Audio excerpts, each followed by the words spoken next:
Wednesday night, and we got a brand new episode of Graphic Policy Radio, the show that mixes comics and politics. But we're talking a comic offshoot tonight.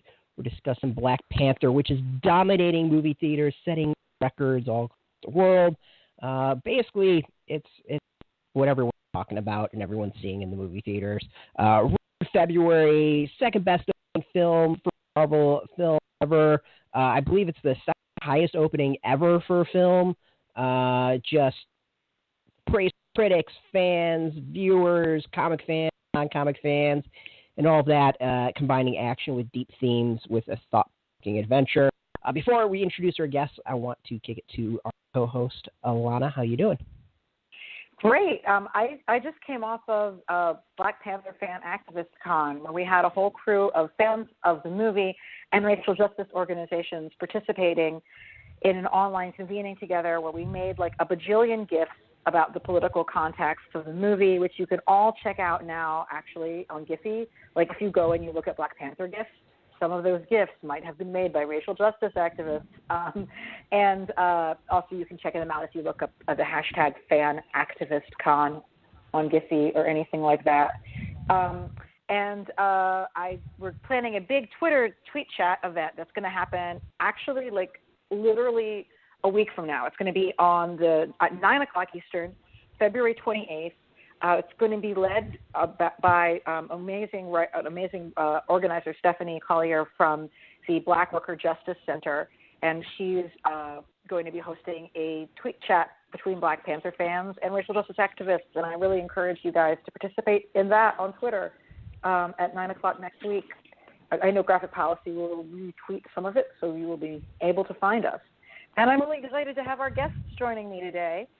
They are a couple of my favorite critics when it comes to talking about comics and politics, and certainly folks whose Black Panther criticism, analysis and writing has just been like super exciting for me to read. So, all right. So introduce our guests and then dive into the discussion, which we've all got tons to talk about. Clarkisha Kent is a Nigerian-American bisexual blurred, snark mage and a cultural critic, written for The Root, Establishment, BET, Into, and based on her superhero persona. Her nemesis include Lena Dunham, which is legit, Willow, which I kind of want to know about that one, and Taylor Swift. Amen on that one. All right. Yes. I'm surrounded by Swift fans. Right, I'm totally with you.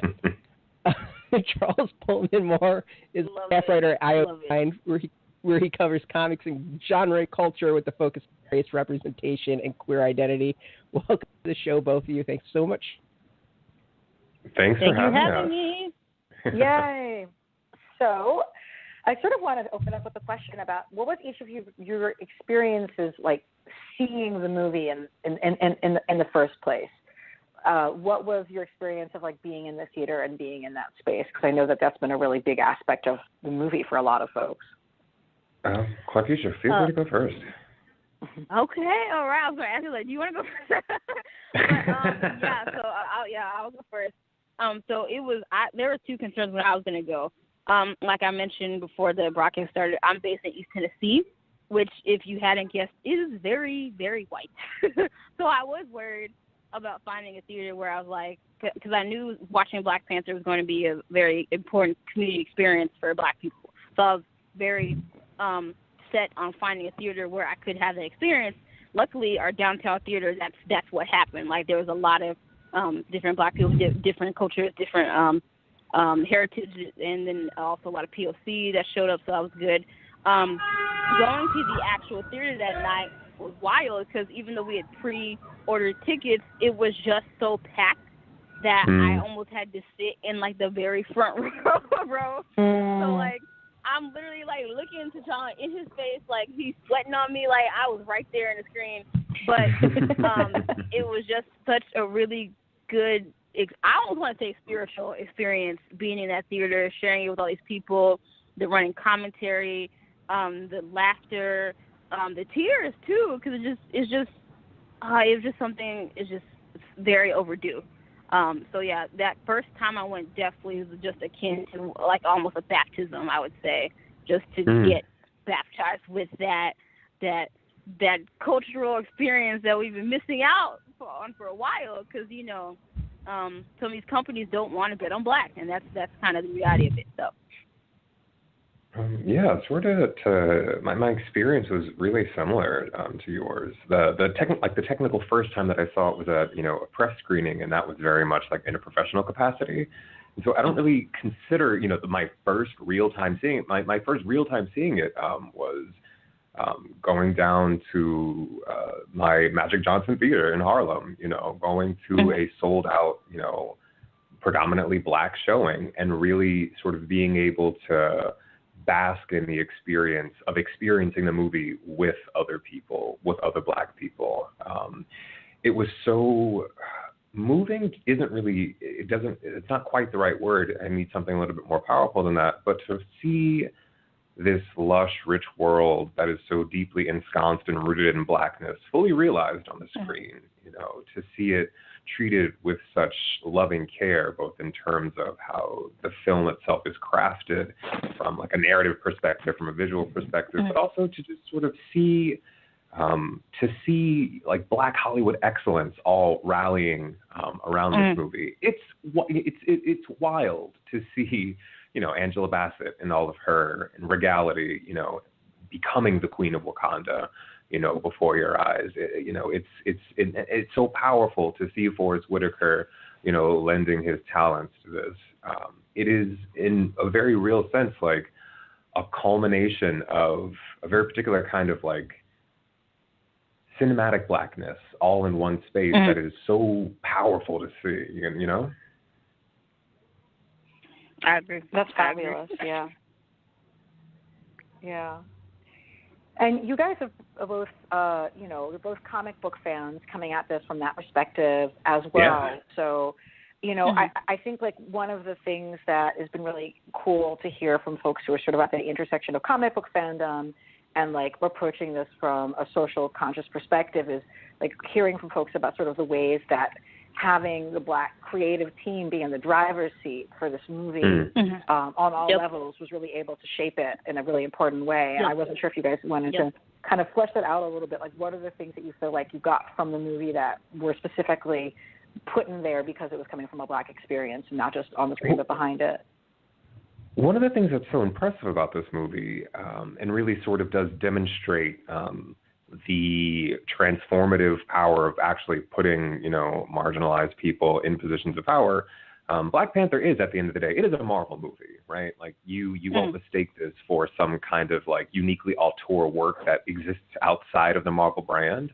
But at the same time, the messaging, the social commentary about a multiplicity of Black experiences is also very present within the film, right? And that is, the direct result of having, it's not just right, the entirety of the Black production team behind this film, because they're coming at this project with a very particular kind of experience and focus and lens, it translates directly to the film. You're not going to, like, what other, I'm struggling to really think of any other kind of movie that hits that perfect intersection between mass or like broad audience appeal, but is also making a very poignant and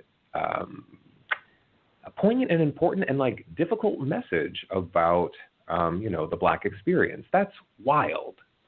And just as a comic book nerd, because it really does like scratch all of my Black Panther like geek needs, it just makes it that much more impressive that the film manages to be all of these things.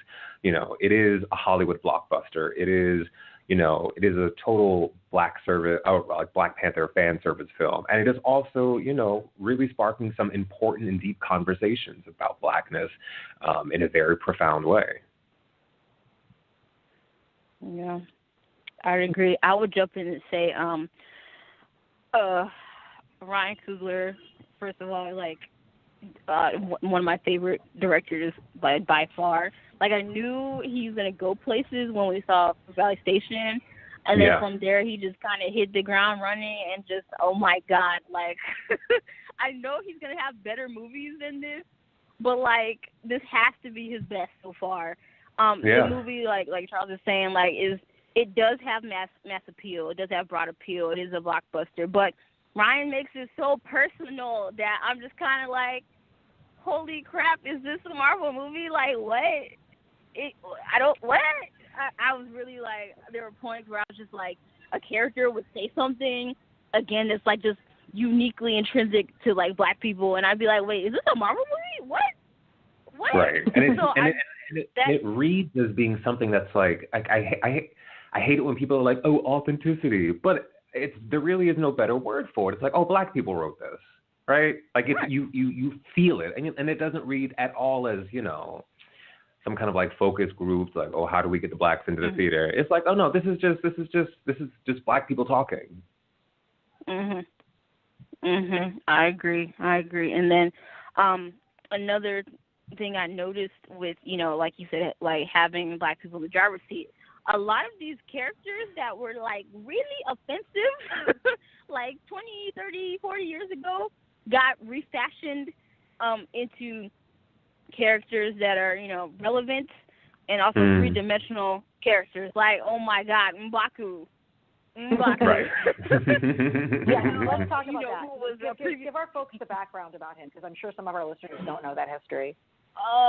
Okay, so yeah, Charles is gonna have to help me, but I'll just start off by saying that the name, start off by his name, like he's formerly referred to as Man-Ape, which, you know, probably has, you know, all sorts of, you know, racial and just offensive connotations, but his character definitely isn't what we get in the movie. It's much different, but I'm gonna pass it over to Charles, because my background in M'Baku in particular is a little bit thin. So. No. So like M'Baku in the comics is traditionally he is the head of one of the rivaling tribes within Wakanda, a tribe that worships a gorilla god as opposed to the Panther god that, you know, the heroic Wakandans do. And he's usually adversarial, right? When he was originally created back in the original Black Panther, he actually was, I want to say he was introduced in an Avengers comic, I'm pretty sure like in the late 60s. He is a really big, strong guy who dresses up in a gorilla costume, right? To sort of double back on the Clarkisha's point, the character was really, you know, ensconced in racist ideas. You know, the Black Panther comic, you know, was historic, but the fact that it was written by white men does show itself, right? Both in good and bad ways. You know, you look back at, you know, T'Challa as he's originally introduced is like unrealizable black perfection, right? He's a genius and he's an Olympian athlete and he comes from the most technologically advanced country in the world, and that's all really cool. But it's also sort of like it was an unrealistic representation of blackness that was supposed to sort of go against racist ideas, right? Actually, it's well-meaning, right? But it's kind of it's a little two-dimensional. And to sort of echo that point with M'Baku, you know, Man-Ape, you literally put a black man in a gorilla costume and turned him into an evil savage, right? Because as they were originally introduced, the Jabari tribe.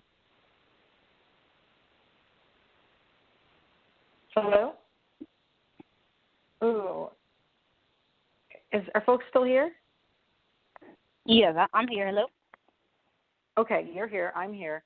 And I think we just lost Charles. Yeah. Uh-oh. Okay, so we did just lose Charles. Let us keep moving, and he will be back with us, I'm sure, momentarily. I was just going to say, Clarkisha, one of the pieces that you brought to the conversation. Oh, Charles, you're back. Hey, sorry. Oh, okay, that was fast. So you were just talking about the history of the Jabari, and I know that I think it was Christopher Priest that first was like gave them a motivation to have a conflict in the first place. Like they had just been introduced as like, here's some nemesises, and like Christopher Priest, who was I think the first black writer to write Black Panther, was like, how about they have a motivation for the clash? And it could be that they were a religious minority. And it was like, people have motivations. Thank you, Christopher Priest, for bothering to do this, unlike the white people who were just like, let's have black people fight for no reason. Yeah. Anyway. Like as they were originally, you know, realized, the Jabari were similarly like these kind of like two-dimensional and like savage, rivals to the Wakandans. It was kind of like, it doesn't age well. But like to your point, Alana, as time has gone on and as Black creatives have gotten their hands on these characters, they've given them nuance, right? They've complicated them. They've given them reasons for existing that resonate with readers and sort of reflect the reality of like the Black experience. So you see the Jabari humanized during Christopher Priest's run, and you see them even more humanized in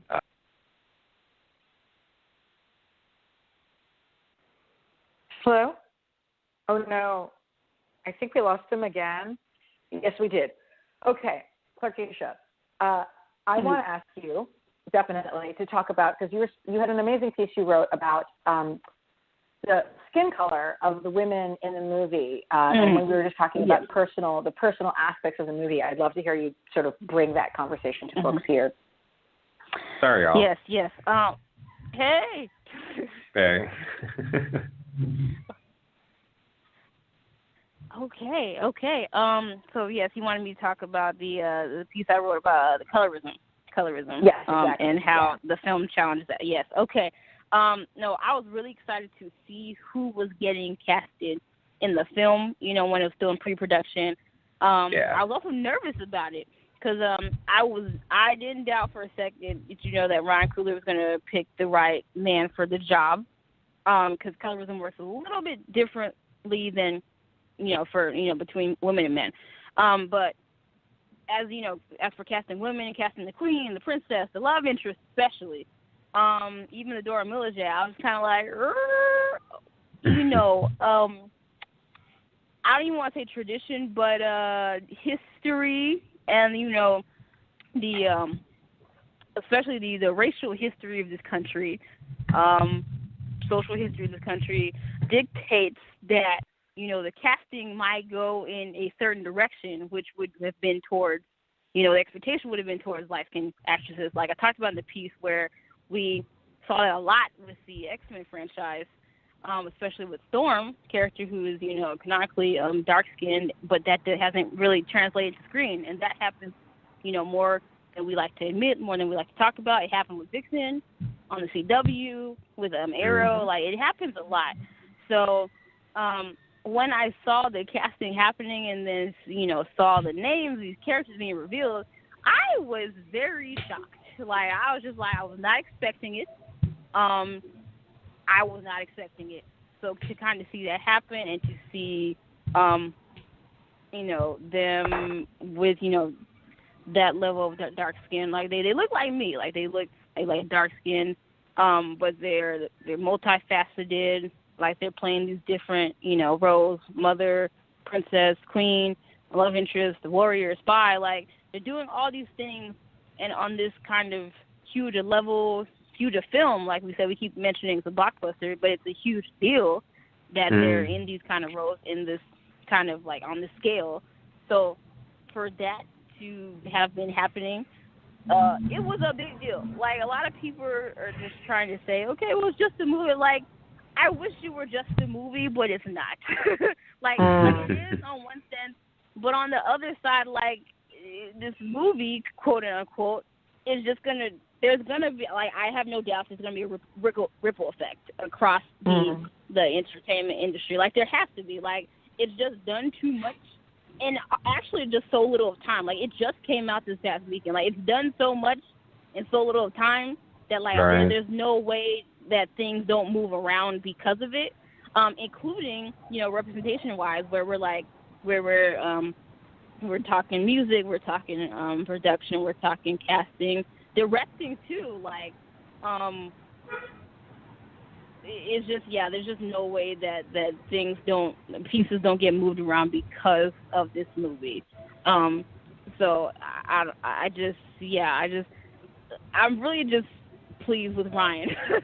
I really like cooler. Like if I could like just shake his hand, I would do it. But like, I wasn't expecting it. I'm admittedly cynical about these kind of things, so I wasn't I was waiting for it to go a certain way. I was still probably gonna watch the movie because I've been a big fan of Charles for years, but I was gonna feel a type of way.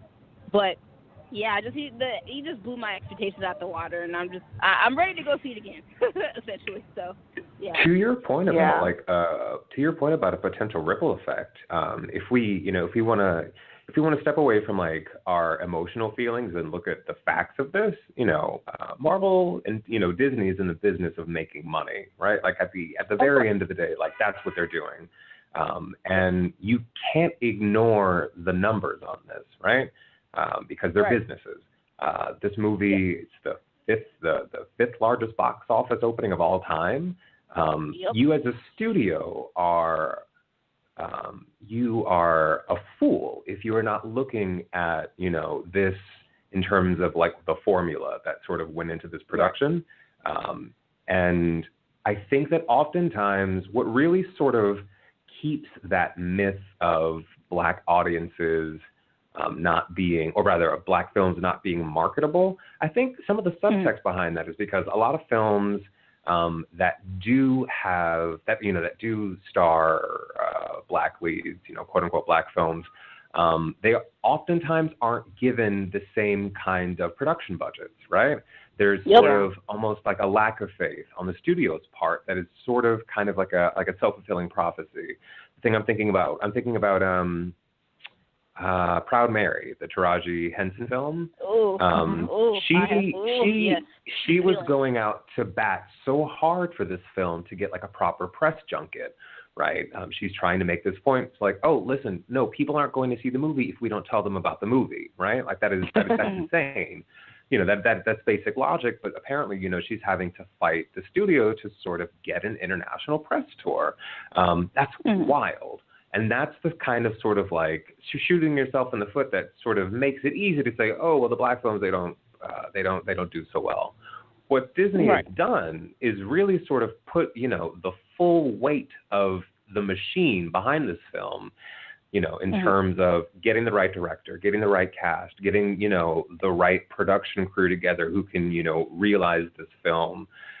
Getting the right music for the soundtrack, pistons firing, on all fronts, and then put the marketing behind it, and people turn out, right? People turn out. When you're actually doing this well, when you're actually treating these things right, people will hand over their cash. And other studios at this point, it's like, well, we can't.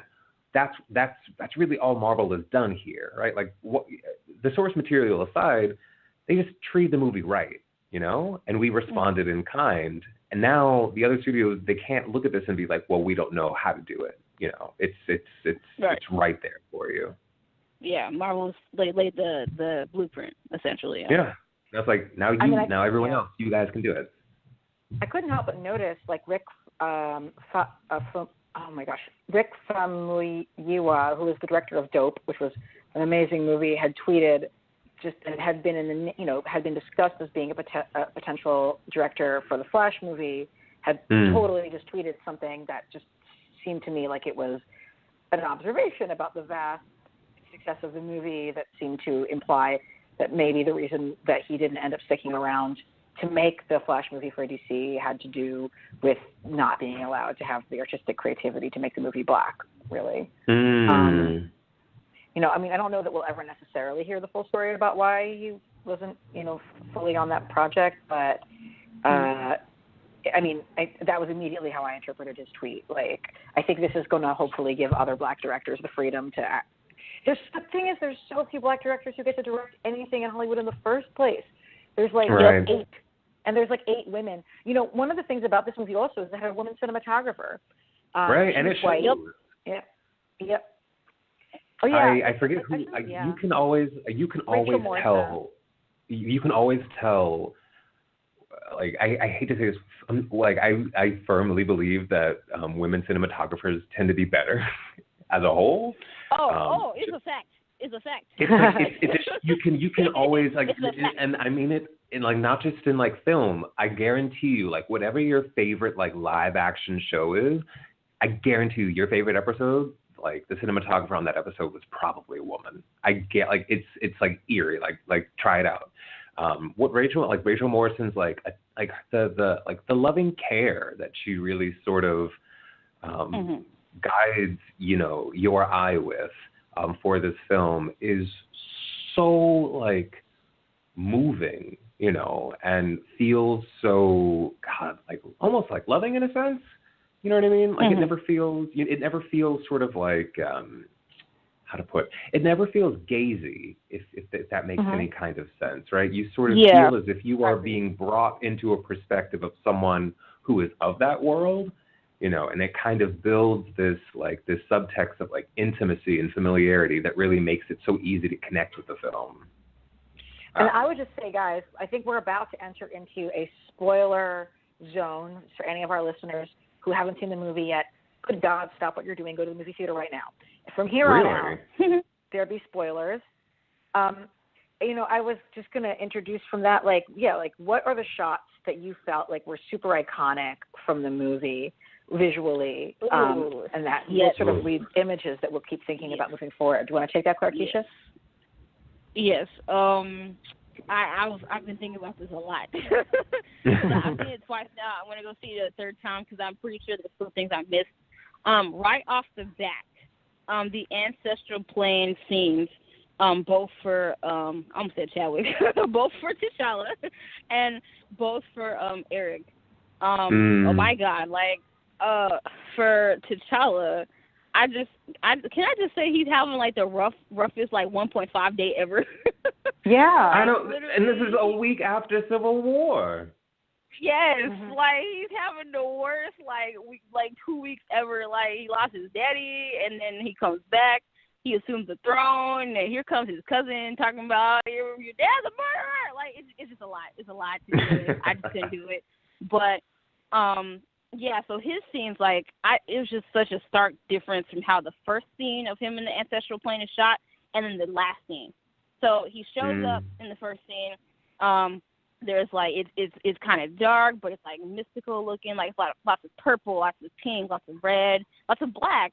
Like he walks up to this tree, and like there's a bunch of male panthers, female panthers in the tree, kind of looking at him. And then one of them comes down to talk to him. Like it's just an example of how perfectly the film again blends the mystical with the technological.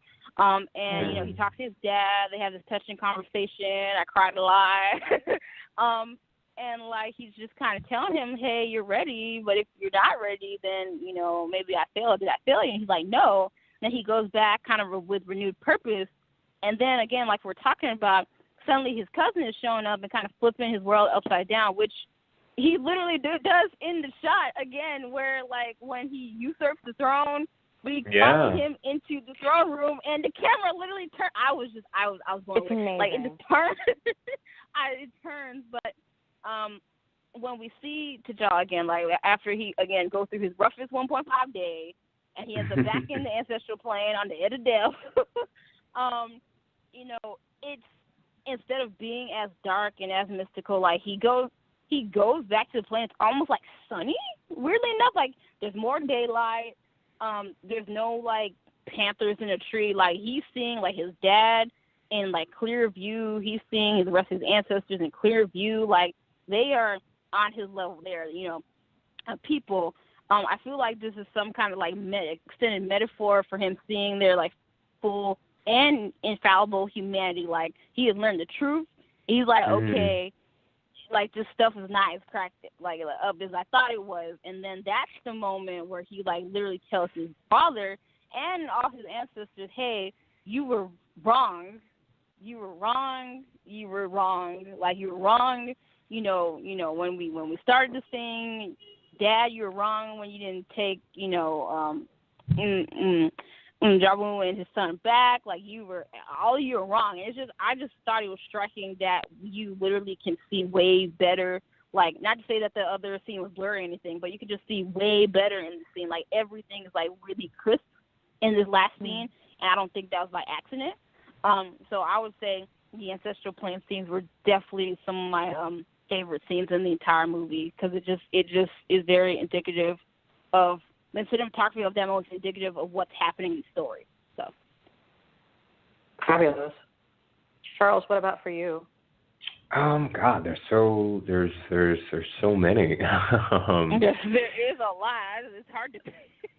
I've seen the movie 4 times at this point, and every time you come away loving a different part of it. But the thing that's really stuck with me right now, it's actually one of the less fantastical scenes. It's really early in the movie when in the flashback when young King T'Chaka is coming to confront his brother in Oakland for having betrayed Wakanda. There's that really quick shot of young Eric Killmonger looking up and seeing the lights from the bottom of the Wakandan ship that's hovering just in the clouds. And it stuck with me because it's this really gorgeous shot of like a little kid looking up into the sky and having this almost like daydream-like experience. Like, oh, that mystical place that my father told us that we come from, in these stories that may or may not be fairy tales, he's finally realizing it.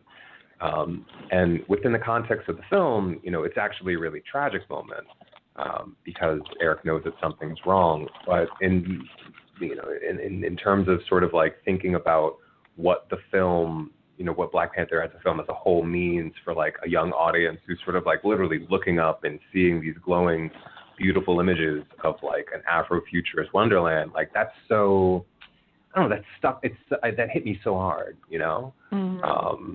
And then like for like the action buff in me, that entire fighting sequence in the casino, in particular that single shot of Denai Guerrera Okoye taking on all of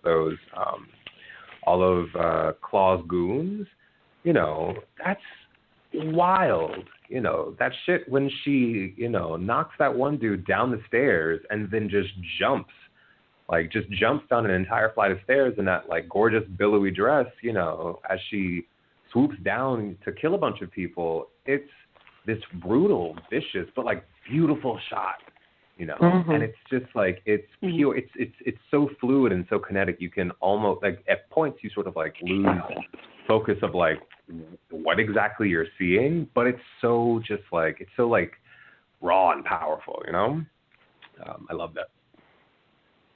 Yeah. I one of the other things I was sort of struggling with watching the movie is, Ulysses Claw is such a perfect antagonist for Black Panther because like Ulysses Claw goes to Wakanda to steal its natural resources. He is, depending on whether it's the comic, in the comic he's from Belgium, which is like very in line with what Belgium does to every place. In the movie he's from South Africa, like a white South African. He goes to Wakanda, he tries to steal its natural resources. This is like a living, walking embodiment of colonialism.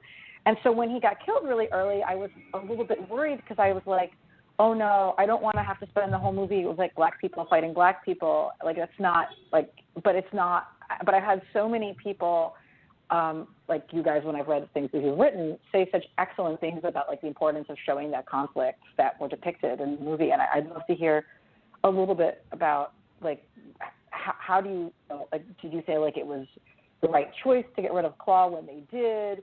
And what is the nature of showing Black people fighting each other internally within the movie? I think it was. Go ahead. Yeah. So I thought I too was shocked when it happened when Claw got taken out pretty early because I was like, I thought that's where they was gonna go. So when Eric was just kind of like, screw it, this is my show now. I was like, oh, that's what we're doing, and because it's like I would have liked to see that conflict, but at the same time, Wakabi said something that kind of put it in perspective for me, right? Because Wakabi asked T'Challa to go find Claw, bring him home, bring him to justice because of what he did to Wakanda all those years ago, and what happened to Wakabi's parents because of it. So obviously when Claw gets taken by Eric and he doesn't get to Wakanda like he was supposed to, Wakabi's like, oh, your dad dealt with, Claw for like 30 years and wasn't able to bring him in. I thought it'd be different, but it's more of the same. So I feel like that was kind of the film's moment of telling us, hey, Wakanda's been like battling this guy, this idea of, encroaching colonialism for like a little bit, and now we're switching gears to kind of talk about or address as T'Chaka said, the truth that Wakanda chose to omit. Wakanda's lost son, the I almost say the prodigal son, the lost son. So I thought that was kind of a clever way to kind of bring it back, like, okay, here's something that needs to be addressed that was never addressed, that is also a byproduct of colonialism. I think that's the thing. Like, I thought it was cool. It hurt my heart, but I thought it was a smart decision to have Wakanda deal with that, because it is a recurring point of contention in the comics between T'Challa and other black characters, where, like, okay, Misty or maybe Luke or even Falcon find out, hey, here's this black person from this, like, super secret, like, black society on the African continent who, like, didn't feel it was necessary to step in when, the other, assorted countries on the continent were getting enslaved or, pillaged or whatever. And, I feel like any normal person would feel a type of way, because it's kind of a gross example of, like, bystander syndrome, but also kind of like, do you not have empathy for your people? So I thought, even though it's a touchy subject, I thought it was very smart for the movie to explore. Because then what happened was it gave way to a lot of conversations that need to happen between the entire community, the entire, like, African diaspora. So I thought that Black Panther actually took the harder way, because I feel like it would have been easier to address Claw and address his what he represents as colonialism, whatever. It's kind of easy, because you're kind of like, okay, we got this black guy trying to overcome this kind of white force, and, like, we've seen it done before in kind of different iterations, I guess. In my mind, I'm thinking about, like, the blaxploitation era, and I can't really go into detail about that right now, but, like, we've seen it before, so I think it was smarter and more poignant for the movie to kind of go the opposite way and kind of say, hey, we're going to bring this in, we're going to make it more personal and bring this home. So. Yeah, I think that killing Claw is actually sort of the end of, it's sort of the period at the end of the sentence of one of Black Panther's many thesis statements about Wakanda. That sentence being like, the Wakandans are fundamentally, like, disinterested and or like uninterested and sort of unbothered by whiteness, right? Like, Claw is a problem, Yep. but he's more of a pest, right? He keeps sneaking in and trying to steal vibranium, which is an issue, right? But it's an issue that they can deal with. One of the more, like, fantastic things about this movie is how no one's blackness is really defined in relation to whiteness here. Yep. Everyone's black identity is very centered in their own experience. And so you have, the character Everett Ross, he's sort of oogling and ogling and sort of, just sort of becoming introduced to this whole world. And you have Claw, who, desperately wants to steal from it. But the Wakandans, by and large, are just like, oh my God, these white people. Must you be here right now? Right? And so that scene where Eric kills Claw is sort of like, in case you forgot, this isn't about you. Right? This has never been about you. You are a tool in the larger story that I am trying to tell with my life. So I thought it was perfectly fine. It was sad because, like, Andy Serkis is really fun in this. He's definitely like a fun foil or a fun different kind of villain in comparison to Killmonger, who's very serious. That scene in the British Museum, where he's just like having fun killing people and stealing shit, and he's having fun when he's shooting up the casino. It's just like he was joyous to watch. May Claw rest in peace. But to your point, Clarkisha, about where the film ultimately goes in terms of confronting those questions about where was Wakanda, I think ultimately that's a question that the film had to ask, right? Because it is the logical conclusion that we all come to when we think about what Wakanda would mean. We would all, I remember when I like thinking about what I wanted to write about this, an early version of a piece that I wrote was originally like, it was going to be a shit post about how like, y'all know Wakanda doesn't really love us like that. Like, we love Wakanda, but Wakanda, they don't really fuck with us like that. Because that's the truth, right? Like, that is the reality of what it means to be an isolationist nation like Wakanda. And like you said, the film does sort of acknowledge the fact that Wakanda is a marvel, but it is not perfect in that it's sort of committed what you and a lot of people can see as like a sin, right? By not intervening. At the same time, the film also sort of does make a point of emphasizing the fact that Wakanda might not be what it is if it had, become involved in the affairs of the rest of the world. That's sort of a fundamental tension that characters like Okoye and Queen Ramonda, to a certain extent, that's kind of what they are pushing in terms of like when they're clinging to tradition, right? It is tradition that made Wakanda what it is, and deviating from it, they don't know what it would be like, but they do know what has worked for them. Who's to say that if Wakanda had sort of tried to rise up earlier, like one of the interesting things to think about is, at what point did Wakanda get to the point in its technological development where it had like leapfrogged the rest of the world multiple times over, right? Because the piece of vibranium that they steal from the museum, it's an axe, right? I'm sure it was a very strong axe, but it was an axe. We don't know that Wakandan technology could necessarily have been able to like resist like a conceited like effort to like destroy the country, 300, 400 years ago, right? And that's real, right? Because the Wakandan traditionalism is fundamentally concerned with protecting Wakanda, and you have to respect that.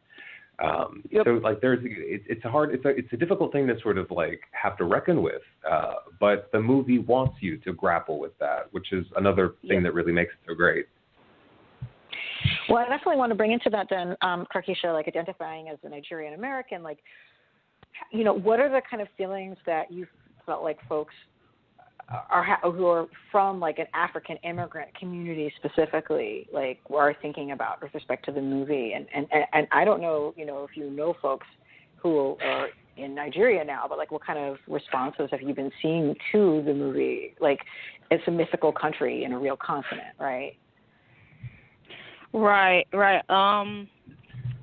Yeah, a lot of the feedback I'm getting from, Nigerian folks and, West African folks here and abroad is kind of like they're very intrigued by the portrayals of the country in general. Kind of they thought the play on, Wakanda, trying to appear as a third world country on purpose to avoid being detected by the rest of the world. They thought that was clever. Even if, like we were talking about, it does have its own implications, especially considering other countries on the continent who that might actually be their reality, right? What else that we talked about with some of my friends? The accents.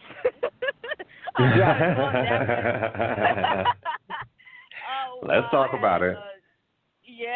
We had some good chuckles with some of my friends. And, because some of the accents, we know that, there was some work put into it. Like Charles Pulliam talks about how he modeled his after the also people of South Africa, and also the actor John Connie, who is South African, who plays old T'Chaka. And then we had Winston Duke, who plays M'Baku, and I knew it as soon as I heard it, as soon as I heard him talking. And he's talking about, it's a challenge, Joe. Like, I knew it was a Nigerian accent. So when he comes out and said, yeah, I modeled it after, this particular Nigerian trial, I was like, yes, I knew it.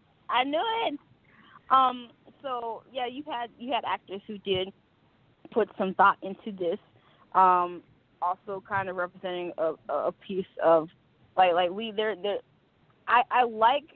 just really like how, like, Ryan and his team kind of constructed Wakanda, because and Ruth Carter, the costume designer, God bless her, everything looks so great, but like that whole team kind of takes bits and pieces from all over the continent to kind of make Wakanda, and I appreciate it because even though it's fictional, you can see where these inspirations are coming from, and a lot of people, you know, abroad kind of saw that and appreciated it. That Forrest Whitaker accent, though. The Black Panther. The Black Panther. I'm like, what? What accent is this? I've never heard this so before. Many times. I was like, oh, he did, and I laughed every time. I was like, he had to explain every time that he was giving whoever, you know, the potion that would take the pan. Like we know. The power of the Black Panther. Oh my god! But one of the things that's really like initially, I feel like when like the first trailer dropped and we heard people speaking, like there were criticisms about the fact that the accents are all over the place, right? And everyone's like, oh, see, like y'all couldn't even get Wakanda right. Like y'all just got all these accents and y'all think it's a bunch of black folks. But the film actually incorporates that, like it acknowledges it in a really clever way, right? In the that opening sequence when they sort of explain the origins of Wakanda. I love it. It's it goes out of its way to be like, oh no, Wakanda was not like a country that pre-existed that happened to receive vibranium. It's sort of these multiple tribes came together and sort of formed the country. Right. And the tribes they've retained their own traditions, you know, the gods that they worship and the accents, obviously. You know, they are a unified Wakanda, but they still retain their individual identities, which is, you know, a clever, you know, it's a clever narrative workaround for the fact that everyone's accent is different. But it's also a recognition and celebration of a kind of Pan-African identity, right? This idea that we are all black, but at the same time, we are a multiplicity of peoples that have traditions that are vast and varied. We don't all look alike. We don't all sound alike. You know, there is a kinship between us all, but, you know, we are individuals, which is sort of one of the film's, I wouldn't say it's like a subtle message, but it's still very apparent and very important and just fantastic. Yeah, I guess I was also sort of curious about, like, because the costumes, which are just stunning, you know, we're really remixing different elements of different traditional African-specific, like, you know, ethnic groups within Africa's styles. Like, if there were going to be people who would be like, oh, like, actually, you really shouldn't be doing this and that together because, you know, like, doing the cultural mashups it can be delicate. So, and it seems like there hasn't been any things raised. But I'd love to hear, like, I mean, have you heard any people concerned with how those costumes were remixed together? Not so much the costumes as the you know, the idea that people were going to dress up to go to these premieres had some people abroad kind of a little bit worried because there are, like you said, there are certain pieces that should not be put together, or maybe certain pieces, for example, that shouldn't be worn with like jeans or something, like stuff like that. So that actually was more of the worry. Ruth Carter and Ryan actually did do their research. Like I remember I think he did an interview recently where he said he actually went to Africa and to these different countries to kind of look, observe, do their research. So even though Ruth Carter was kind of walking a really delicate line with, like you said, doing these mashups, I think she did an excellent job with them, and also making sure that these, even as she was joining some of these different like cultural notes together, making sure that she was doing it in a respectful way, so that she was not stepping on the toes of any culture or kind of, you know, mixed matching cultures that shouldn't be going together, because that happens too, right? So yeah, I haven't really heard any immense criticisms for her costumes. Overall, I've heard great things about her costumes. I think her costumes are great. I also think if she doesn't get an Oscar nom for her costume design, I'm going to riot. So I agree. the costuming Oscars are sort of, the redheaded stepchildren of the Oscars, because everyone's like, oh, well, you want for, but like legitimately, Black Panther has a legit shot at becoming the first Oscar-winning Marvel movie for its costumes, which is not like something to scoff at all. I think one of the reasons that we haven't really heard that many complaints about the costumes is because they are realized in a way that isn't like, how to put, exploitative at all. It doesn't feel sort of like you're ogling someone and sort of oohing and eyeing at like the novelty of it. These are, or rather, it's like the costumes are a part of these people's identities, these characters' identities, and because they are treated with like that care and respect, even things that might not necessarily gel 100% with like people's actual traditions as to how things are worn, because they are treated with like a reverence overall. I think people are like chill with it. Could be wrong. Right. I could be wrong, but that's the general sense that I've been getting. Yeah. I want to read one of the quotes that Charles said yesterday at the Afrofuturism Over Fear event that we were at, because this is just like so amazing. He said, "To people saying Wakanda isn't real, Wakanda is a symbol of our art and culture, which is real." Can you just? I just was like, that's such an amazing response, but I felt like that was kind of really in line with the conversation you guys were just having right here. Oh, well, yeah, like, no, Wakanda isn't real, but Wakanda is an allegory, right, for for the rich wealth and complexity and contribution that, like, Black people as a community have given to the world. We've produced amazing works of art, breakthroughs in science, sparked movements that have changed the world. That is a kind of wealth that can't be quantified, right? Much in the same way that Wakanda is an endless well of potential because of vibranium. Black people, we as a people are, we are a transformative force, in society, across the globe, and that is the ultimate message that I take away from the idea of Wakanda, and that's real, right? Like, and when you look at it through that lens, you're like, oh shit, like Wakanda is real, right? Like Wakanda is wherever Black people are creating something, right? That energy, that is the vibranium that has changed our society. And I think that that's one of the reasons, I think that as that sort of begins to pop up more and more in the discourse, that's why you're starting to see these weird contrarian pieces that are like, Wakanda isn't real. It's like, we know, like, it's a comic book, dude. Call me shit. What are you getting all riled up about? Because the only thing that there really is to get upset about is the fact that people are being so celebratory of this idea. You know? Yep. I agree. Yep. Because I'm like, people can run around pretending to receive Hogwarts letters and, pretend that Westeros is real, then, yeah, you're damn right. I'm going to right. I can celebrate Wakanda if I want to. So, like, I agree with Charles. I think it's an issue with a lot of these contrarian pieces. The prime issue is that, these folks don't like to see Black people happy. That, Black joy is contrary to the opposite of what we usually see in media and in mass media too. Black pain.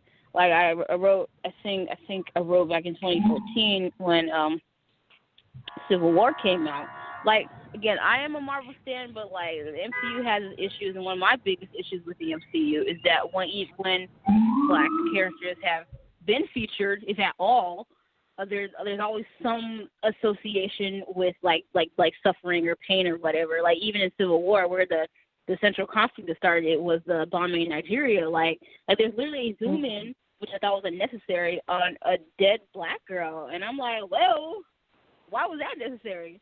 So to kind of go from that to going to Black Panther to going to Wakanda, where we don't have to see that on display, we don't have to see our bodies on display, we don't have to kind of be subjected to that weird gaze at the black body. I think that was enough for me to celebrate. So I think that's the principal issue that a lot of these contrarian people are having. It's just it's the opposite of what the world is used to. They're used to looking at us pain and suffering, and that's not what this movie is about. So it's befuddling them. So, and I hope it continues to befuddle them, so I can be free. That's amazing. Wakanda, Thank you. So. To call back to something you said earlier, Alana, about concerns about seeing like black on black violence, I think that it's really important for everyone. Something else that's really great about this movie is that black people are allowed to be villains, right? A part of representation. Earlier I was talking about how like perfect T'Challa was in the original comics. Like, I don't want a perfect black hero, right? I want a relatable black hero. I want, and like representation means like, I want to see like black villains who are ready to burn the world down, because that is a part of the human experience, right? Seeing that is in a way validating to our own like more nefarious desires, if that makes any sense. And I'm talking about like black villains as a whole. I'm thinking specifically right now. I don't know if you guys are watching Black Lightning.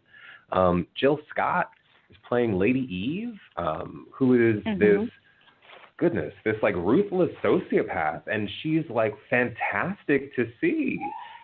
Similar to the way that Alfre Woodard was in Luke Cage, right? You have these terrifying, scary villains who happen to be black, and you're like, yes, and you find yourself like cheering for them, and that in and of itself is a very sort of affirming experience, right? Because these characters aren't bad because they're black, which was often the case for so very long. They're just people, they're people first. You know what I mean? But because the movie is so centered in blackness, it makes the conflict between Killmonger and T'Challa, and the Border Tribe versus the Dora Milaje. It makes it like what's the word?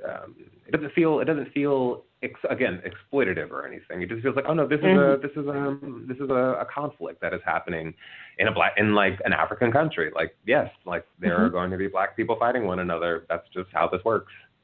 I mean, I had a friend who was asking if the movie passed the Bechdel test, and I was like, look, 15% of the movie's dialogue are women debating political stances. So yes. And the other 15 is women debating men over political stances. Okay.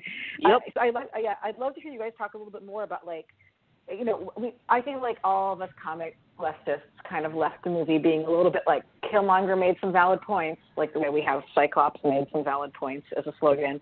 But Nakia obviously was making those points and like didn't shoot her boyfriend, unlike Killmonger who shot his girlfriend. What did you think about like the political debates between the characters and also just like the tragedy of Killmonger in general with respect to the story? Goodness. So, great question. Love it. So I do want to start with the politics first, especially among the women. I'm kind of a little bit frustrated that there are not more conversations centered on the women. Like, everyone's just talking about, okay, Killmonger, had points, this and that, and T'Challa, and yada, yada. I'm like, yeah, but, like, the women, though, like, man, they make the movie, right? So, for me, I think my favorite conflict, other than, obviously Killmonger having good points, because he did have good points, was between Okoye and Nakia. Okoye is, she's a traditionalist. She is bound by duty. I loved her arc in this movie. I also love Nakia's arc because, as you mentioned, Nakia is what Eric wanted to be, but could not. He couldn't get there because he was too pissed off at the world, and he had every right to be pissed off, but he never circled back from that. That he just stopped there. Right. Nakia, early on, you see her saying, Wakanda needs to open its borders to refugees.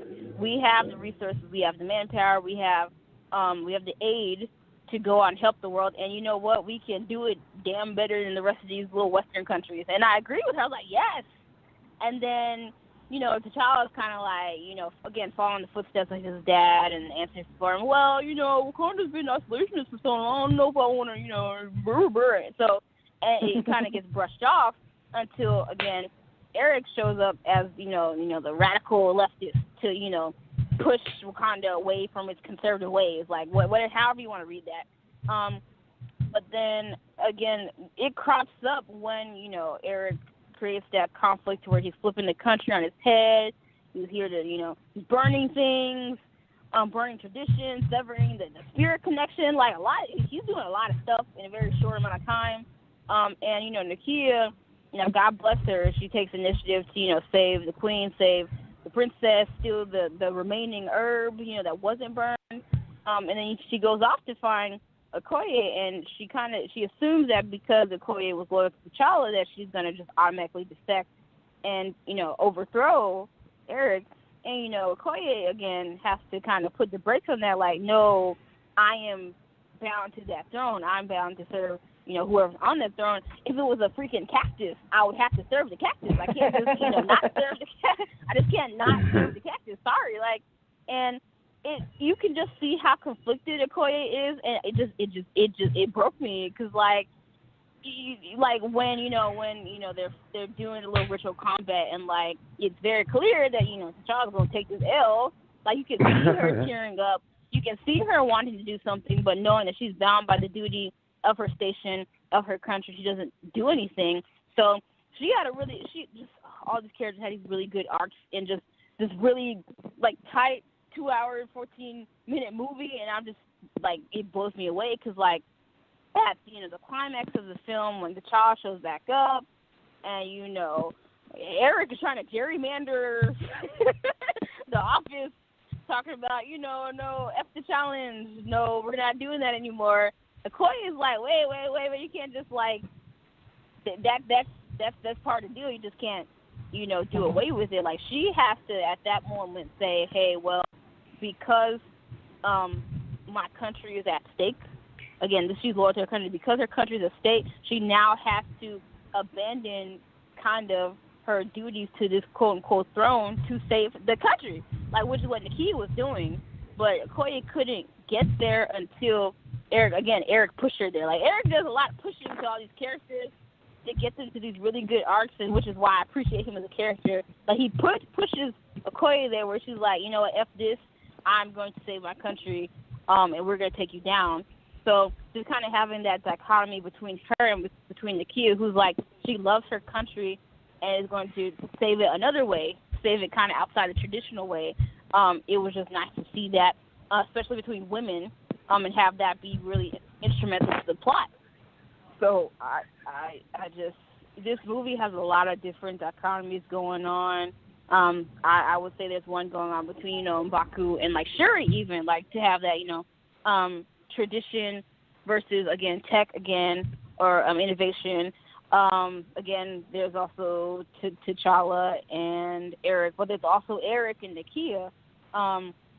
I haven't written, I'm in the works of writing a thing, but, like, to me, because I used to do a lot of, like, social justice organizing, to me, Eric kind of represented that kind of, like, fiery, bombastic, charismatic, like, activist who is, like, he gives great speeches and he has great ideas, but he doesn't necessarily know how to implement that. And then you have Nakia, who, like, she's been on the ground, she's in the community, like, we see her literally, she's infiltrated, kind of like, I'm going to go ahead and, like, make that parallel where, like, very reminiscent of, like, what Boko Haram is doing to Nigeria right now. Like, these thugs have kidnapped these women, and God knows where they're going to take them, and Nakia's in there, she's on the ground, she's ready to, you know, infiltrate and save these women in Chibok, and to kind of see her see that she's about it early on,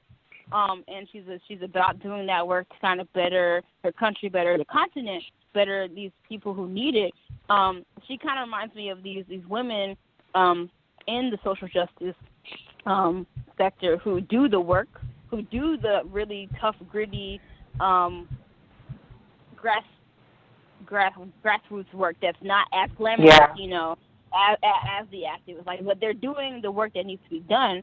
So that dichotomy also stood out to me, and that's why I laughed a lot where people were just like, well, you know, Eric's right and this and that. I'm like, but the real hero here, though, is Nakia, because she was right before all y'all was right. Like, she was right before, you know, T'Challa did, you know, he did his heel turn after kind of getting punched in a couple times by Eric.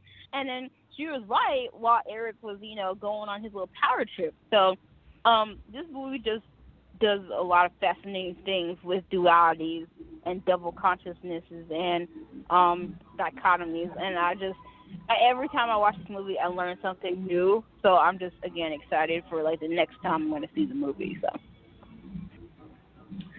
I feel like I don't know if you guys can hear that music playing outside. I feel like a huge nerd saying this, but the politics that, like, really kind of just, like, scratched this itch I didn't know I had. Those scenes in the throne room between all of the tribal leaders, that shit is fascinating, right? Because I want to know what their drama is. I want to know, like, what the rivalries are between the border tribe and the merchant tribe, right? I want to know about all of the complicated politics going on within Wakanda, because while Wakanda is like unified, they have their own issues, right? They have their own interpersonal struggles between the tribes. Like, you know, they do.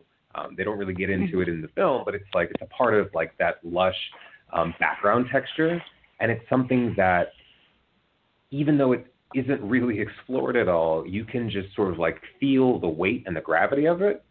In that first scene with the challenge day, it has, like, there's a little bit of, you get, like, a little bit of an idea of how the Wakandan power structure works, right? You have all of these different tribes, and they all have their champions. I feel like everybody sort of one of the things about Nakia that people aren't really mentioning that much, she's not just a spy. She's not just, you know, T'Challa's love interest. She is the champion for her tribe, right? Like, if her tribe were to make a go for the throne, she would be the one who would take the throne from T'Challa. You know, she makes that joke about, like, becoming a queen. It's like, oh no, like, don't get it twisted. Like, if I really want the throne, like, I'll just knock you off it. You know, it's that little bit of like, that spark between the two of them that's so like, charming to see on the screen. But it's that kind of just, you know, subtle but also really well thought out kind of depiction of Wakandan politics that really sort of, like, excited me and gave me hope for what the next movie is going to be like. Speaking of the next movie, and you're right, I would love to see expansions and all those things. Let's talk about opportunities for queerness that we see in Wakanda stories moving forward. Yes, let's. Can I just say that I am all about Okoye dumping W'Kabi in the next movie? Oh, please. W'Kabi's a fuckboy. I'm going to go on record as saying Oh my God! Like, he was so childish this entire movie. He was childish to T'Challa for expecting T'Challa to do a 30-year job in one day. He was childish to Okoye, you know, like, embarrassing her out in these streets, like, just not knowing how to act. Like, I was so upset for all these people. I was like, W'Kabi, he just is just out here. He does not know. He's not acting like a grown man, and it was pissing me off. I feel like Daniel Kaluuya made that face on purpose. That's sort of like, I'm over this shit. Like, when are you gonna give me what I look? Because he kind of has this, like, pissed off look in the entire movie that I love. But it is kind of like a petulant child. He's like, I came here to get what I want, and everybody's like, W'Kabi, my dude, like, can you wait? And he's like, no, I can't wait.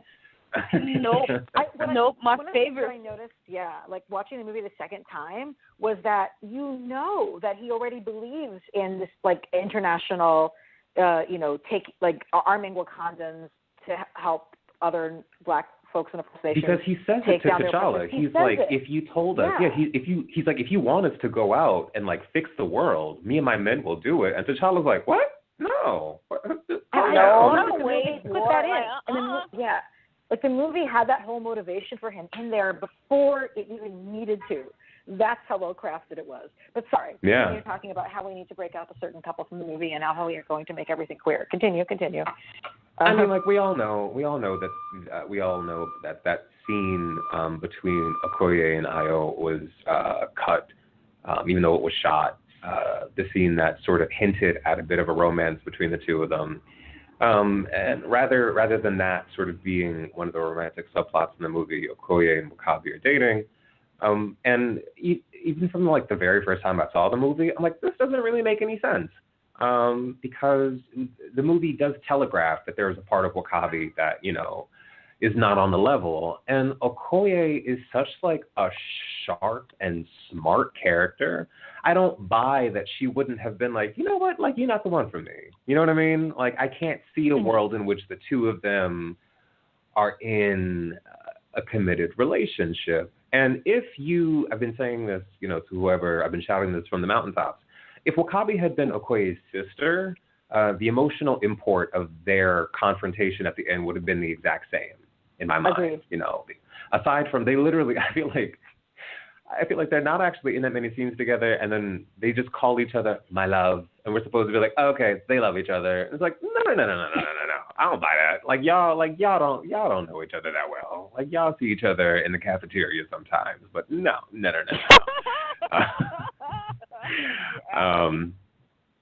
But as much as I love this film, one of the valid critiques that is sort of coming out of this is that as much of an egalitarian society as we are led to believe Wakanda is, we see that the society is largely like almost matriarchal, right? Like, the queen is not just the queen, she's the queen mother, right? It is this idea that, the power of Wakanda flows from her. We see that there are female leaders in the other tribes, and when we see that last shot of the ancestral plane when T'Challa goes back the second time, we see that there have been female Panthers in the past, which is something that's not the case in the comics. Shuri is the Panther more recently, but in terms of looking back at the history of Wakanda, up until rather recently, they've all been depicted as being men. I'm saying all this to be like, all right, so we get the idea that like women have not been held back in Wakandan society. Great. But because we don't see queer people, because we only see cis straight folks, that's like this one, it just sort of, it hits the ear wrong. You're like, oh, y'all still got that though? Like, yeah, like, well, like, where the gay folk at? Right. So kind of like, it's not like a huge ding against the movie, but it is sort of like, oh, well, as we look to Wakanda to sort of be a projection of an idealized future for Blackness, it's imperative that we see all forms of Blackness there, right? Like, so we've got a multiplicity of different faces, but like we need gender representation, like beyond just the cis binary, more depictions of like queer folks. And there's been like a lot of like push. Like I wrote a piece that like I picked up at some sites that won't be mentioned, and I got a lot of salty people in my mentions about like, oh, like why does it have to be a gay thing? And I mean, it's real simple. It's like they're gay Black people. Hi, right? Like we're out here. Like we are a part of you. Right. You are a part of us, like it or not. Yeah. And also, it's not. We're no one's saying that the movie has to be like, oh, and then Ayo and Okoye slip off into the bedroom. Although, hey, if it happens, it happens, right? Like that was the case with Valkyrie. But it's these very. It doesn't have.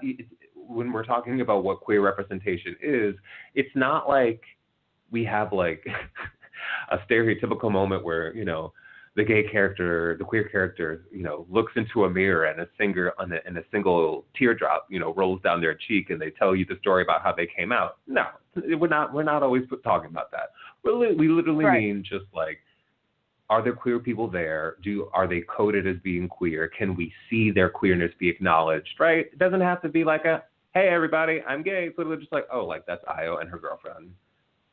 right? And like it's literally something as simple as that is so powerful, just in terms of like representation, because it's normalizing, right? You know, like, oh yes, you are a part of this world that we're creating. So, and in case anyone doesn't know, like they are a couple in the comics, like that. Right. And that's one of the reasons it was. Not that matters, but. Well, like that's one of the reasons that it's kind of like oof, because the Dora Milaje, as they've been reinvented more recently, you know, the leaders of like the Dora Milaje revolution, who sort of like broke off from the throne in order to become agents of change in Wakanda, are led by a lesbian couple. It's Ayo and goodness, I forget, it's not Okoye in the comics. I forget what her. It's Anika, right? Anika, yeah, right. Like they are these two queer women who are in love, and they have this badass battle armor, and they're like, yo, Dora Milaje, Wakanda's falling apart, and the men can't get it together. Like, let's get some shit done, right? They are very much the like you can feel the spirit of those characters in the Dora Milaje as a whole, but specifically within Okoye, right? And because Ayo, who's played in the movie by Florence Kasumba, is right there, like I wanna, like you, I have much easier time buying the idea of Okoye and Ayo as a couple than I do Okoye and Wakabi, right? Because even though Ayo doesn't really speak all that much in this movie, we all remember her from Civil War, right? When she checked Scarlett Johansson, right? We're like, oh yeah, like I can see her and Okoye like being in a very stable relationship with one another. So,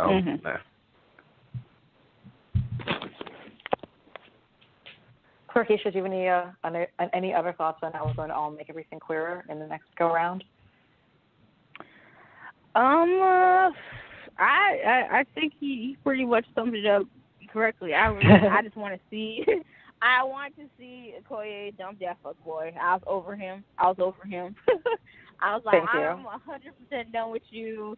I wish she would have shanked him at the end, because she's honorable. She's more honorable than me. So whatever. But I definitely want to see them break up. Like, would love to see Okoye and I get together. And if they don't get together, at least Okoye with someone else, someone else in Dora Milaje, who knows. But yeah. This is me being really. This is me being really slash Vicky, but like just looking forward to Black Panther 2, in terms of like where this franchise can go now that it's killed off two of the Black Panther's like main adversaries from the comics. I'm all about Marvel being like, it's time for us to bring Namor into the fold, and for Namor to really sort of become, you know, like T'Challa's next like big like existential threat.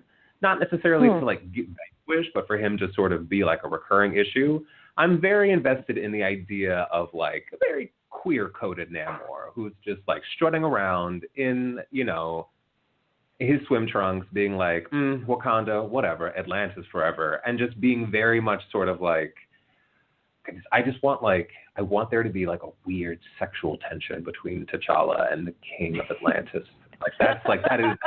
I would be okay with that. Yeah, T'Challa is he's a charming motherfucker. I would be okay with that. Yeah, just my only addition to that would be like, I want to keep that, but make the Atlanteans like Asian, or maybe like South Asian, East Asian, like kind of bring that conflict into it, because I feel like they doing that would help that particular region deal with some of their issues, right? I would love to do that and then have that interplay between T'Challa and Namor. I think it'd be awesome. Yeah, you know, the MCU. One of the very accurate criticisms of the MCU is that it is still very Asian people are still very underrepresented in it. Yeah. You know, we've got Ming-Na Wen and Chloe Bennett on Agents of S.H.I.E.L.D., and goodness, what is her name? Please, Colleen Wing in Luke or in Iron Fist. Jessica Henwick. You know, she's fantastic. You know, you've got Palm. I cannot pronounce her last name. Anyway, like but like, there are Asian people, there are Asian actors who've been cast throughout the films and the television shows, which is good. But in terms of there being, obviously Benedict Wong, but in terms of there being sort of like a very like strong Asian presence, that's been largely missing. Yeah. And Atlantis is literally the perfect opportunity for that. And because of the weird, like you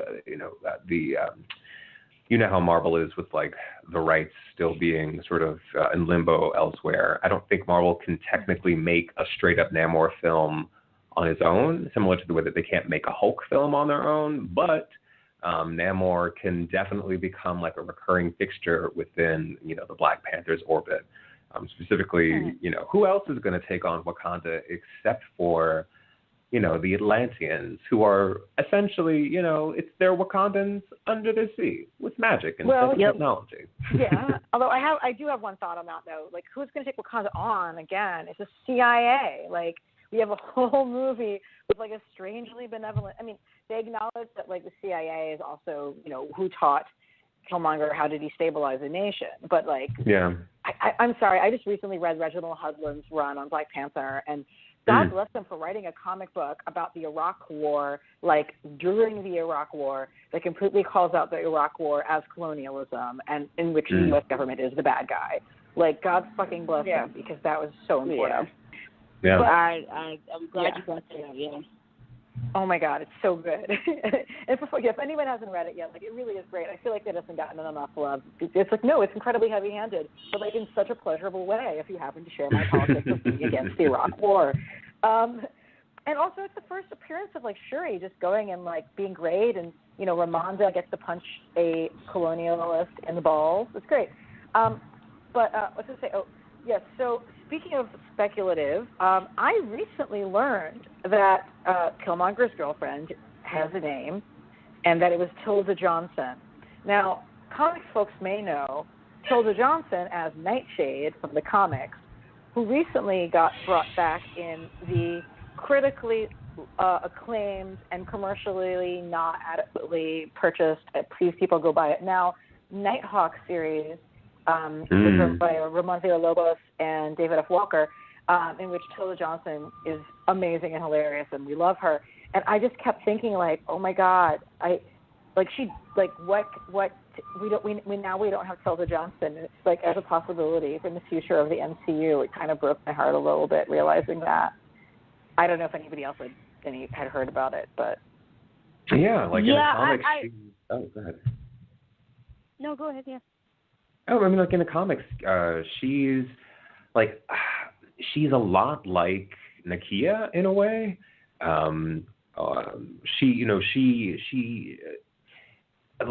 Thinking about it as like a scale where, Nakia is like a 10 and Eric is like a 0 in terms of, where their politics lie.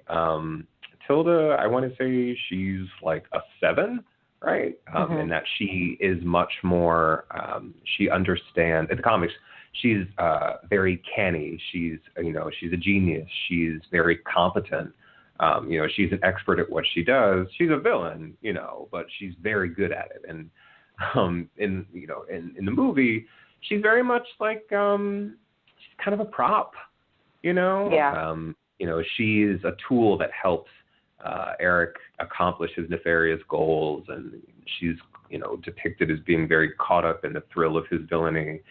And one imagines that, like, he probably walked up to her one day in like a black bookstore and started talking like that really cute Hotep shit, and she was just enamored by it and got swept up in his life.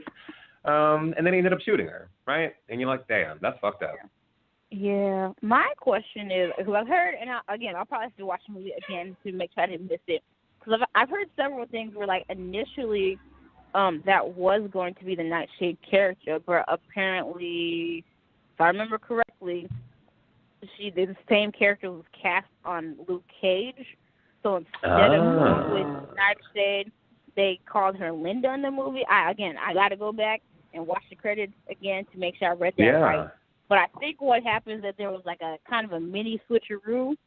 So instead of getting Nightshade, they cast Linda. And then they ended up shooting her. So I think what happened is that there was like a kind of a mini switcheroo. So instead of getting Nightshade, they cast Linda. Nightshade's going to go over Luke Cage, and we got some other, kind of fodder. That's what she was, a fodder girlfriend character in a film named Linda, who didn't really get to do anything. I think she had like 2 lines. She was like, I got to go, and I'm sorry. I think that was the extent of her Gotcha.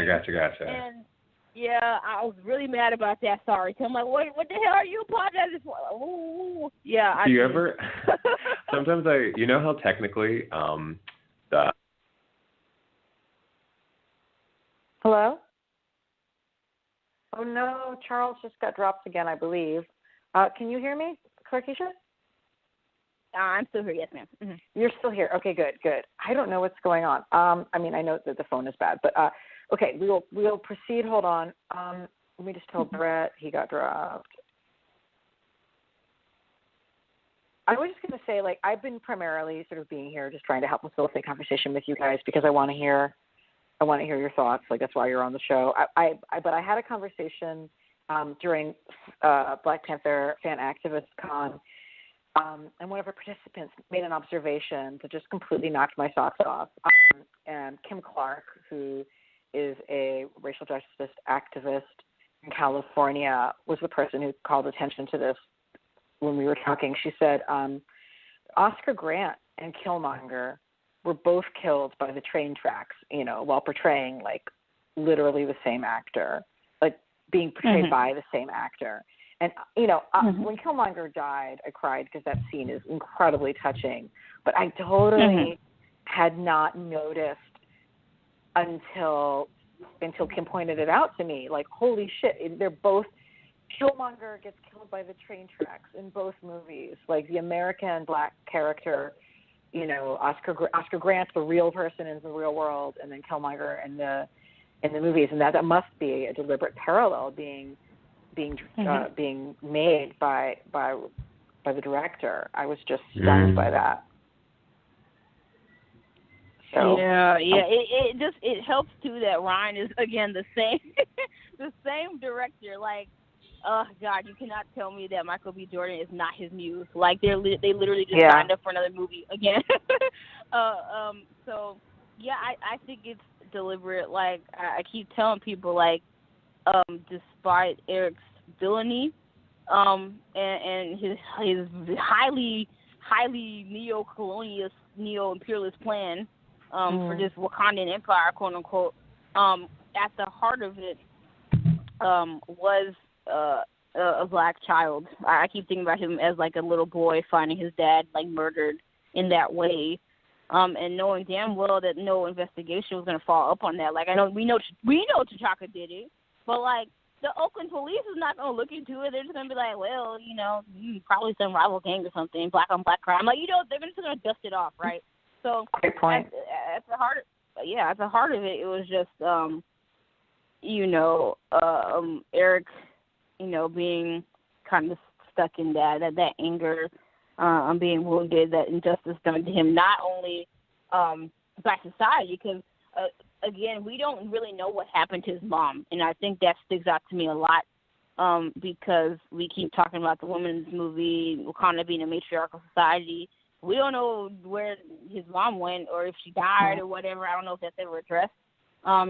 So, again, to that point, Jobu was probably his only active parent, and when he's gone, I can only imagine that he's probably kind of thrown into the system and forgotten. So then you have that anger kind of fester and fester and fester. So not only was he almost done doubly dirty by his ancestral home of Wakanda, but also the American system screwed him over too.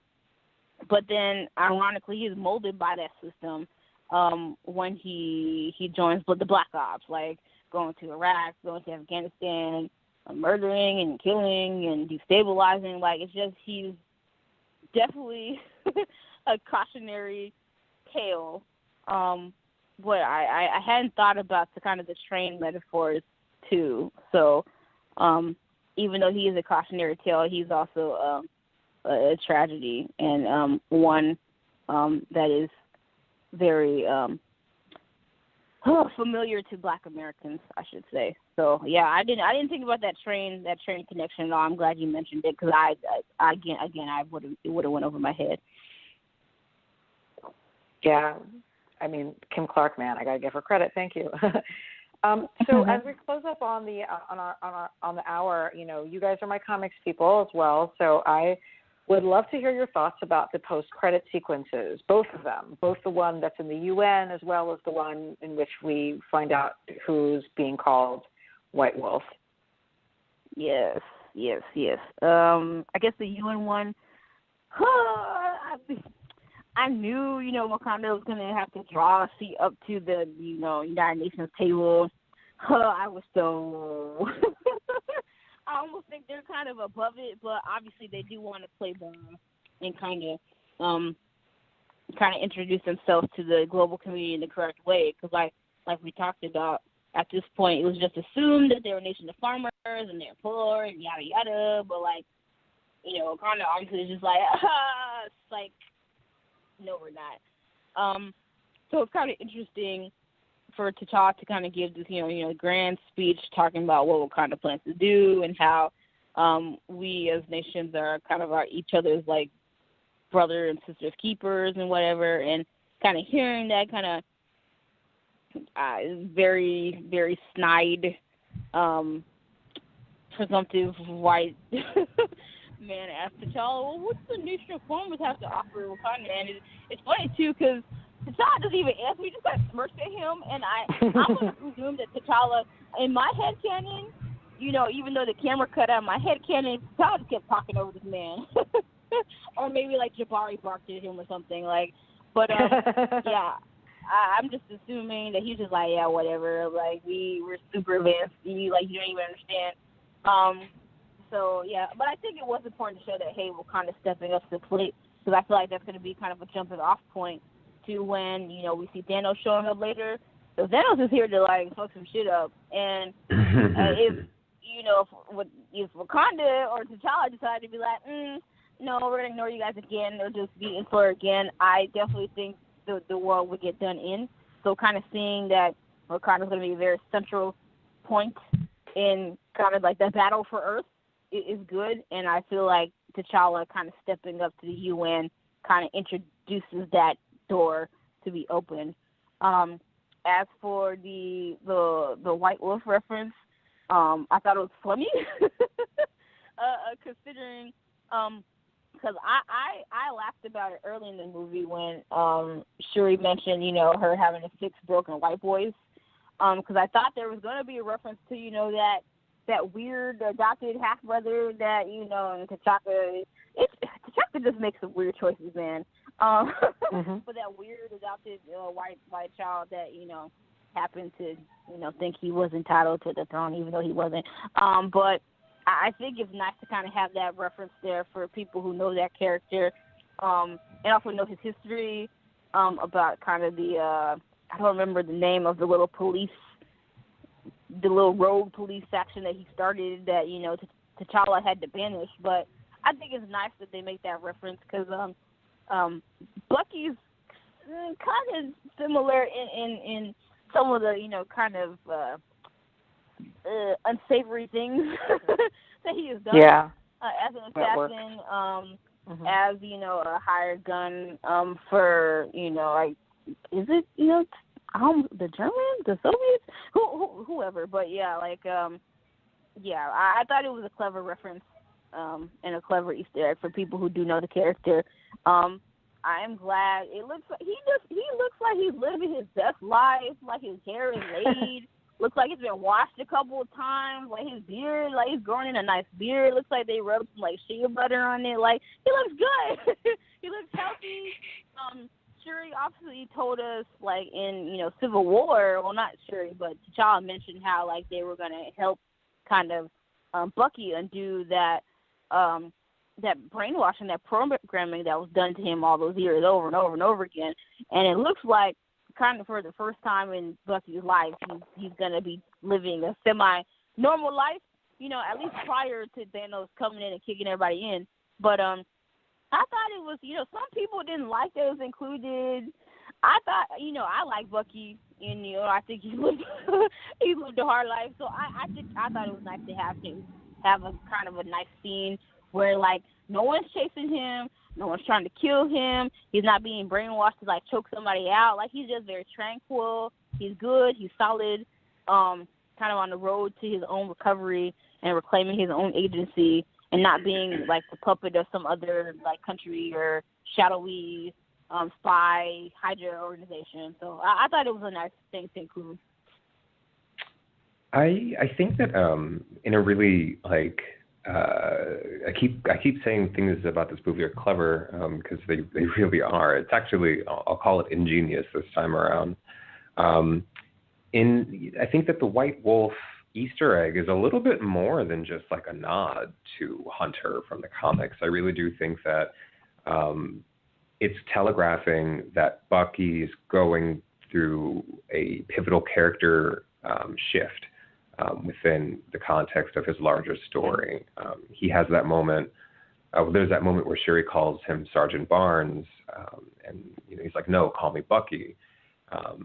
He's sort of getting to a point where he's being reset, right? Like the trigger words that Hydra implanted into him, those have been removed, and he's getting into a place where he's coming into a new identity for himself.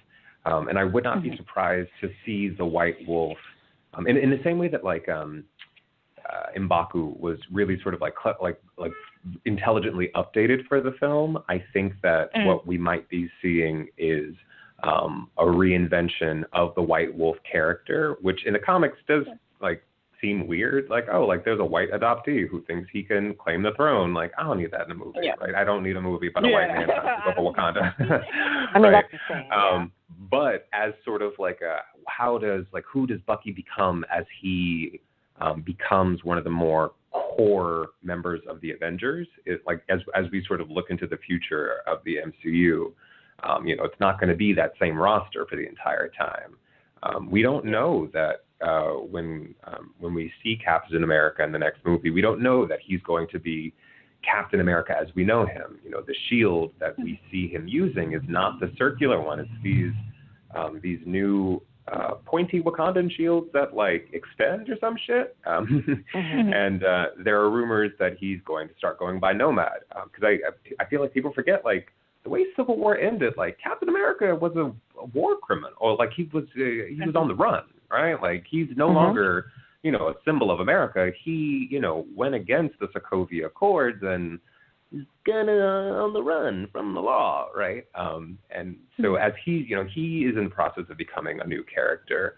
Again, and Wakanda is sort of like the central force here. It is this transformative place that is really pushing these characters into a new kind of space. And I think it will be really interesting to see Bucky sort of claim the White Wolf title for himself.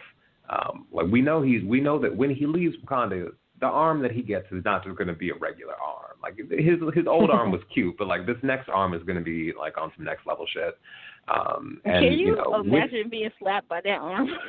And with a fancy Wakandan arm, I can totally see him being like, I need a new code name for myself. Here's what the kids have been calling me, and that just sort of being how that character becomes like his new identity, because he's not going to be going around calling himself the Winter Soldier, and that's just not cute. Right. It also meant something really historically specific. Like, I was always conflicted about whether it was even okay to like use the term the Winter Soldier to describe someone who was behaving against the interests of the United States when the Winter Soldier Commission actually was about exposing the injustice of the Vietnam War.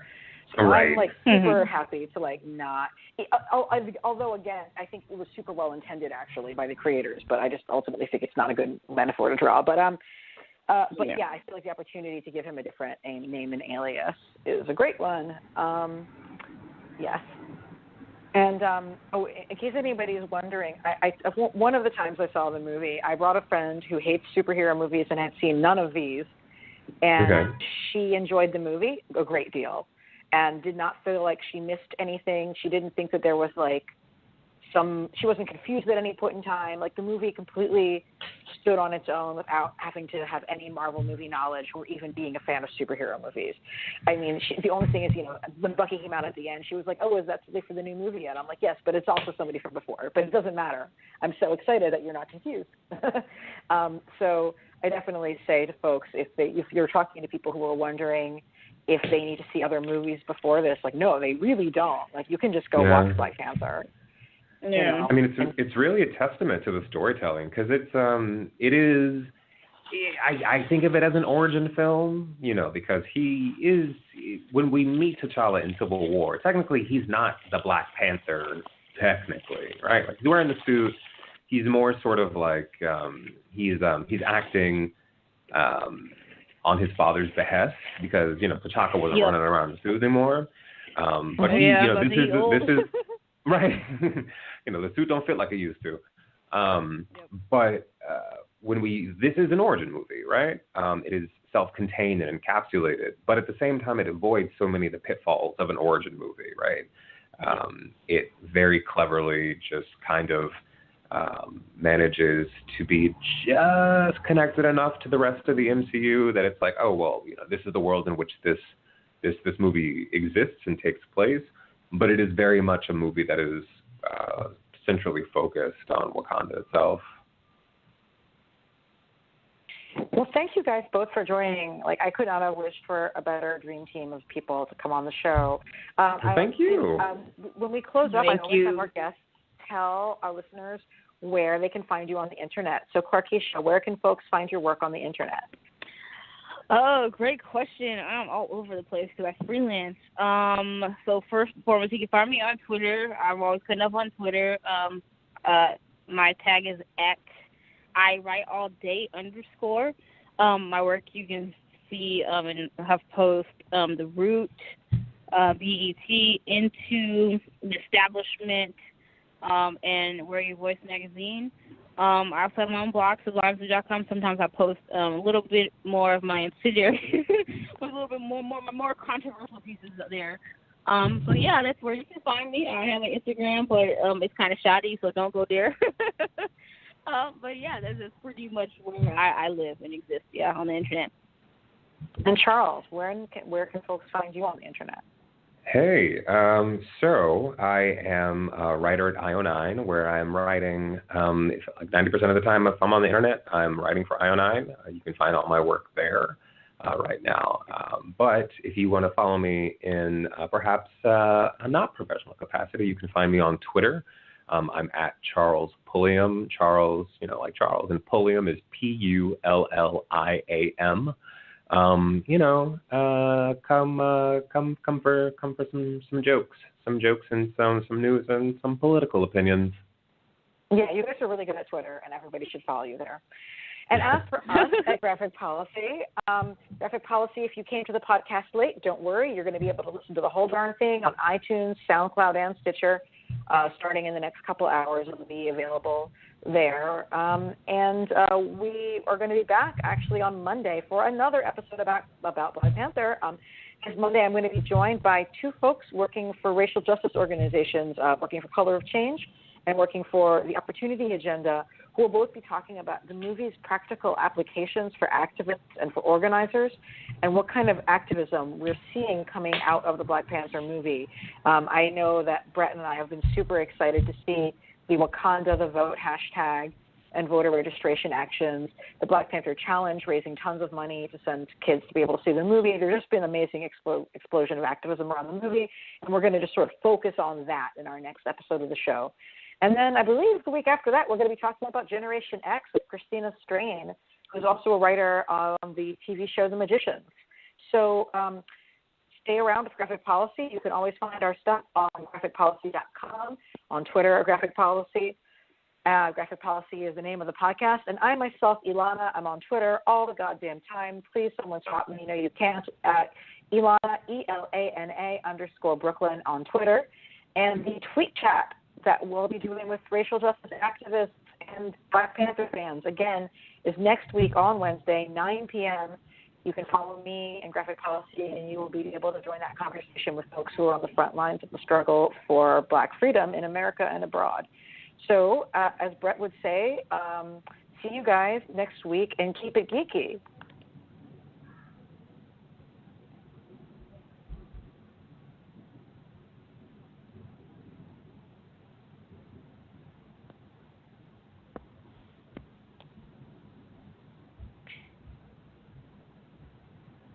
think we're getting close to right now.